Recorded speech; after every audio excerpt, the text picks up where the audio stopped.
Detroit! All right, it's a great privilege to be here with you in Motown today. For me, this is what it's all about, being right here with all of y'all in a city that's done so much for working people, that's brought so much great music to America and to the world, like Stevie Wonder, Count Basie, and of course one of the great orchestras of the world, the Detroit Symphony Orchestra.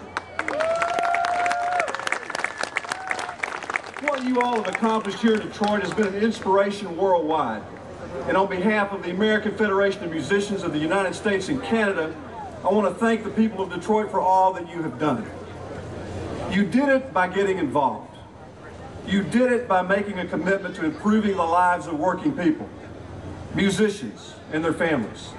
You did it by refusing to stand on the sidelines. A great civil rights activist once said, "If you're neutral in situations of injustice, you've chosen the side of the oppressor." Well, people of Detroit, the AFM and the musicians of the Detroit Symphony have never been neutral. Our music has always been part of the struggle that gave us the workplace gains we take for granted today.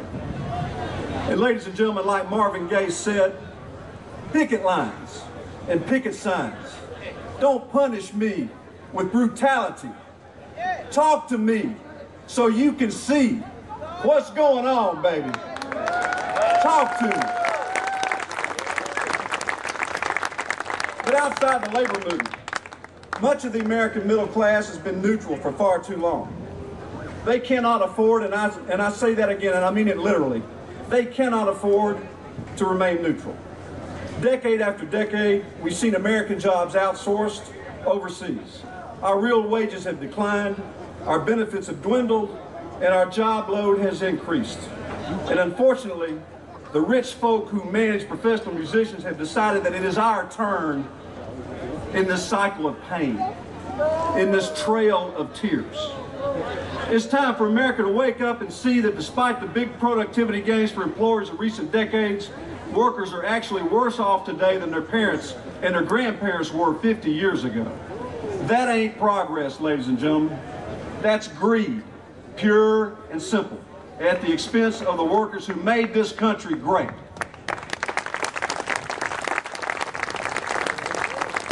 And we know in the arts and entertainment business, where symphony orchestras and professional musicians are concerned, the war against the worker has finally come to our door.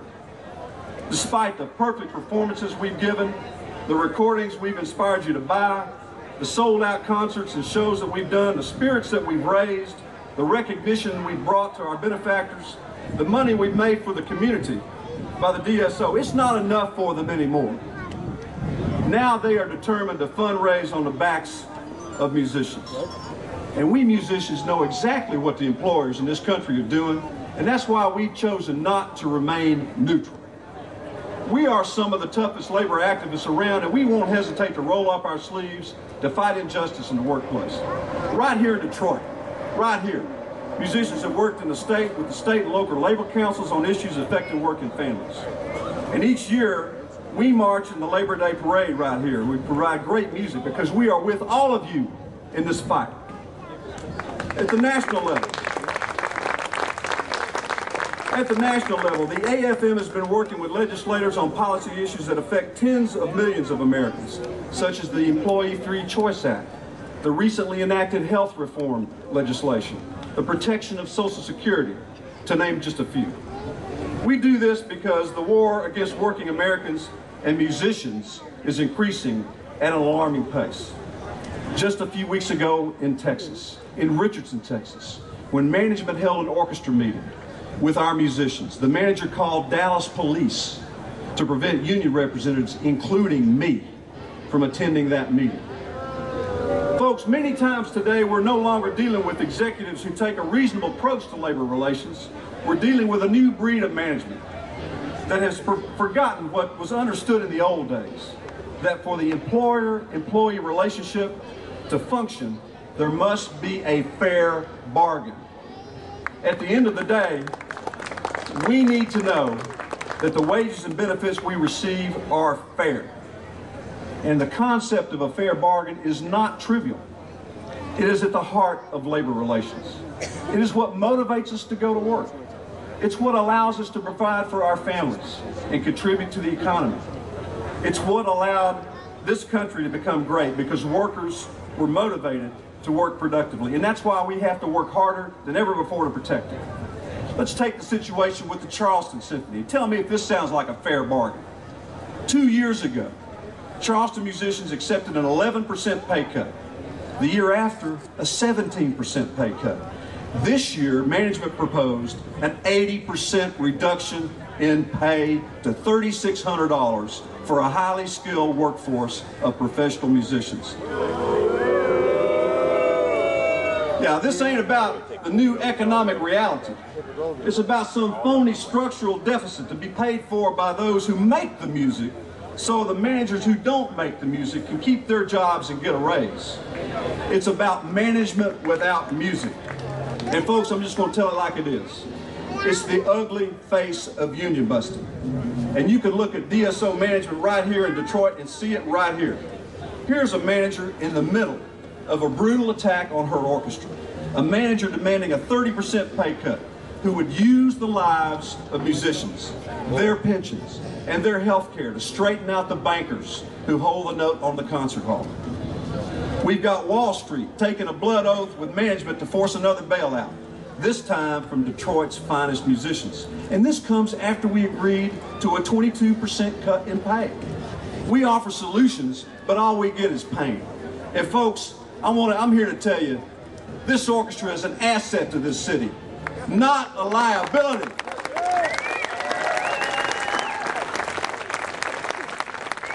Yeah, and you know, I don't know about you, but I have a real hard time looking at folks on the other side of the bargaining table who couldn't do what we do in a million years, who make way more money than we do, and then ask us to take the bread off our table and give it to them. At the same time, permanently downgrade the institution and the quality of the orchestra. You see, brothers and sisters, the managers wouldn't have a job if it weren't for us. They wouldn't. We're the ones that bring joy to the world, not them. People come to see us and hear us, not them. But in their arrogance, because they're rich and they're powerful, the managers believe it's they who matter the most, that they are the focal point of importance, despite their failure to manage. Oh yeah, we work on their plantation. They think that because they're giving us a chance to play, that the act of playing in and of itself ought to be part of our compensation. That's what they think. And you know that's what they think. And that just ain't right, ladies and gentlemen. And if we don't put a stop to this union-busting attitude, I don't think anybody ever will. It almost destroyed this country's financial system 2 years ago. It's threatening to destroy much of what labor has achieved over the past century. And it's about to destroy the Detroit Symphony Orchestra. And I'm here to tell you, if this great orchestra takes its last breath and is silenced because of management's vicious attacks, it will be an irreparable, inestimable loss to this great community. We've got to turn up the volume. We can't overcome bad management by thinking that if we are good little boys and we're good little girls and we give them back some of our hard-earned gains, or we make a concession or two, or if we overlook a few despicable acts, and if we grovel hard enough, that maybe they'll go easy on us this time. We can't do that anymore. We can't do that anymore. We can't do that anymore.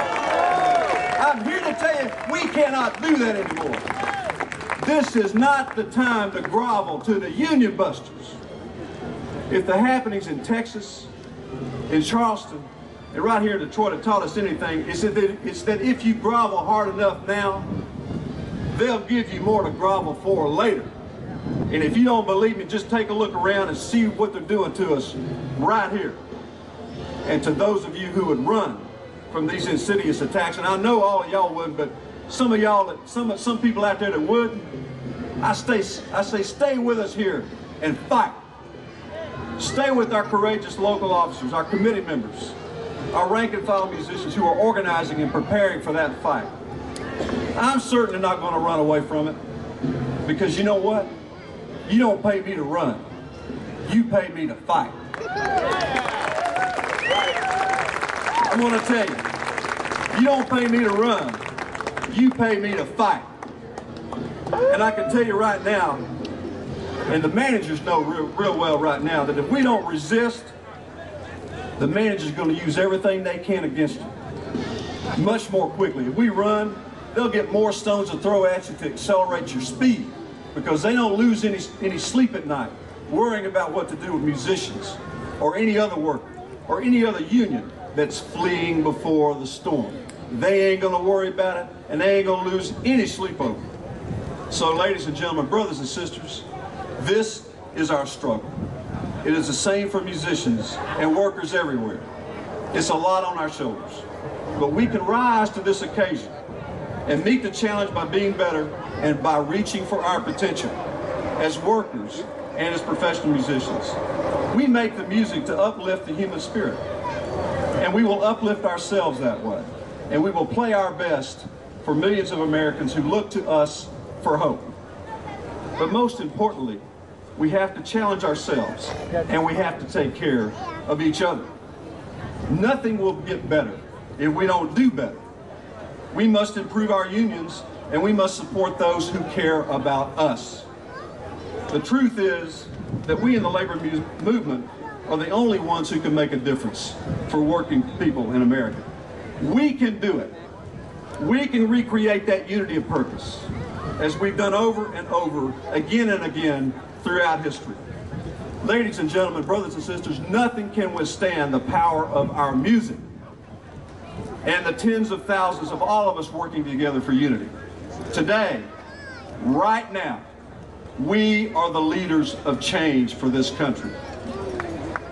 We are. Thousands of AFM musicians stand together with this great city of Detroit and with the Detroit Symphony Orchestra on this important day, and with the entire labor movement. Ladies and gentlemen, your struggles are our struggles, and we look forward to working with you and making this world a better place. I thank you, ladies and gentlemen, for letting me come here today and letting me speak with you, and I wish you all a terrific Labor Day, and God bless you all. Thank you. Thank you.